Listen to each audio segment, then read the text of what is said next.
રામનવમીના પવિત્ર તહેવાર નિમિત્તે બોટાદ શહેર ખાતે પોલીસની ફ્લેગ માર્ચનું આયોજન કરવામાં આવ્યું।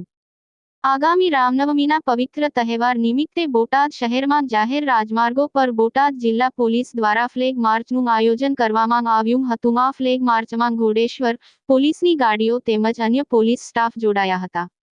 આગામી રામનવમીના પવિત્ર તહેવાર નિમિત્તે બોટાદ જિલ્લાના ગઢડા, રાણપુર, બરવાળા અને બોટાદ એમ તમામ જગ્યાએ રામનવમીની શોભાયાત્રા નીકળનાર છે। ત્યારે આ શોભાયાત્રામાં કોઈ અનિચ્છનીય બનાવ ન બને અને કાયદો અને વ્યવસ્થા જળવાઈ રહે તેવા હેતુથી બોટાદ જિલ્લા પોલીસ દ્વારા ચુસ્ત બંદોબસ્તનું આયોજન કરવામાં આવ્યું છે। ત્યારે તેના અનુસંધાને આજરોજ બોટાદ જિલ્લા પોલીસ દ્વારા ફ્લેગ માર્ચનું આયોજન કરવામાં આવ્યું હતું।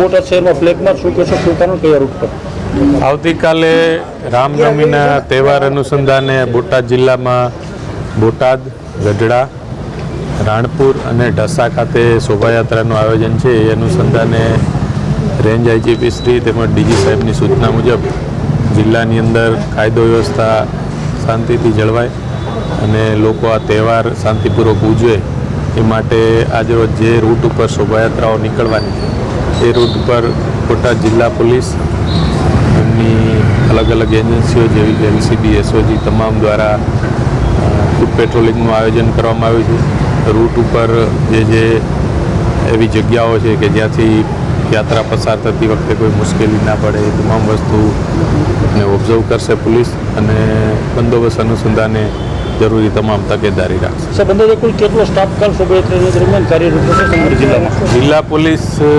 દ્વારા જે રીતના મેં 4 સ્થળો કીધા એ જગ્યાએ શોભાયાત્રાના વાહનો અને એમાં જોડાનાર માણસો એ મુજબ બંદોબસ્તની વહેંચણી કરવામાં આવી છે। બોટાદ પ્રોપર ખાતે આવતીકાલે 1 ડીવાયએસપી, 2 પીઆઈ, 5 પીએસઆઈ અને 100 જેટલી પોલીસ અને હોમગાર્ડ જે બંદોબસ્ત હશે। એ જ રીતે ગઢડા, રાણપુર અને ઢસા ખાતે પણ જરૂરી બંદોબસ્ત રાખશે।